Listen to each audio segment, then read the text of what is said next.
we don't have to wait for a child to be exposed to major infections. If we can protect them by giving, let's say, vaccines, we must do that. And vaccines are available for number of infections that are most of them are very severe ones, the ones which can be even life-threatening. So, for example, poliomyelitis, diphtheria, tetanus, tuberculosis, measles, mumps, rubella, chickenpox, all these vaccines are available. Hepatitis A, hepatitis B, typhoid. So all these vaccines will protect against those particular infections for which they are meant. These vaccines do not give general immunity. So general immunity comes from correct kind of feeding, correct kind of nutrition.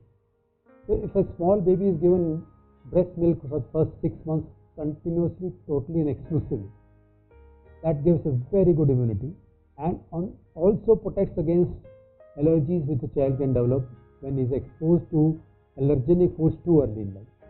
So it has double advantage.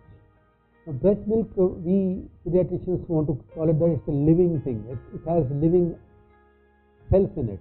Those cells cannot be there in any other kind of milk, whether it's the cow's milk which is taken fresh or any tinned milk or the most expensive brands that claim to have lots of benefits.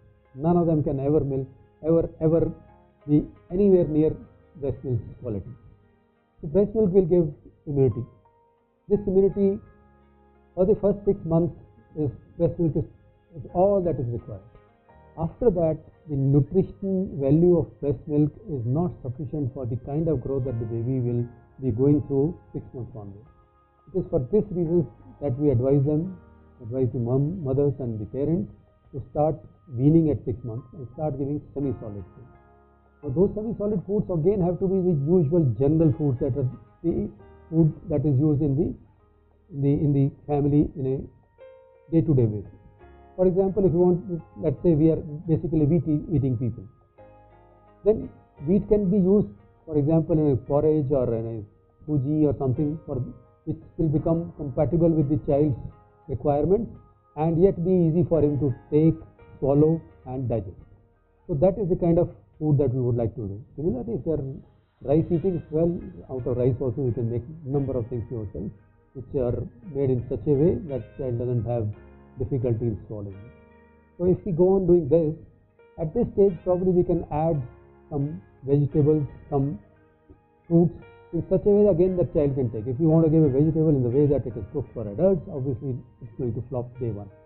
Let's put it in, let's say, the porridge or whatever we have created for the child and make it part of that. So this is how we can go on giving the other kinds of food that we want to give. And once we are giving a balanced kind of diet, which means it has something out of vegetables and fruits, it has something out of cereals, it has something which are, let's say, dairy products, and if you take non-vegetarians, yes, it can be added, but it will be better for you to wait till 1 year age to add egg. Egg is somewhat more allergenic than others, and if the family has a history of allergies, and it is definitely recommended that we don't add it till 1 year age. So this is how we can give a balanced diet to the child, and this is the best natural way of developing immunity.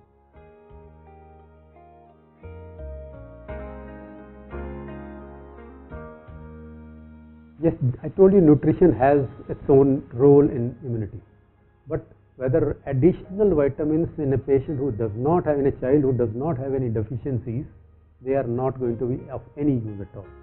If they are water soluble vitamins, for example B vitamins, they will be just passed out in the urine next day and it's all over. If they are fat soluble vitamins like vitamin A and D, if we give too much of it, they can cause harm. So that fashion of giving extra vitamins is not anything that has any good on a child who does not have this, and most of the children do not have this. So when we talk about micronutrients or vitamins, we have to be careful. These days, vitamin D is coming into vogue. Everybody is using vitamin D. Everybody is using vitamin D. If we use vitamin D as supplements in a small amount every day, probably if there is a deficiency to sun exposure, which is again occurring because of our indoor habits these days, so that would be covered. On the other hand, if we give them larger doses which are supposed to be given only when there is a deficiency, a proven deficiency, that can cause harm. So if there is no proven deficiency, give them a maintenance dose if you have to. Otherwise, generally speaking, no vitamins are required. Same applies to micronutrients. Now, micronutrients are, for example, iron, calcium, vitamins, and iron, calcium, selenium, and so many, iodine, and so on. Our iron deficiency is one thing which is relatively common in infants of, let's say, around 1 year age. The main reason is that initially a lot of iron is given by the mother to the fetus, and the baby is born with a good iron store. Now, breast milk contains some degree of iron, which is okay, but the other milks do not contain enough iron, and even if they contain iron, that iron is not absorbed very well, not utilized well by the body. So these children will start developing a relative deficiency. When we add semi-solids at 6 months age, that deficiency, if at all it was around time which it probably would have developed, is taken care of, because solids contain iron which is absorbed, used, and useful for the body. If many times this is what happens, that we start giving some semi-solids, but very little quantities are given. My child doesn't take, he has problems and this and that. So somehow by the time 1 year age comes, enough solids have not been given. That is what results in iron deficiency. And this is what can be prevented by giving iron supplements from the beginning and continue for a year or so. After that, we expect the child to start taking variety of food, and then onwards, they are not.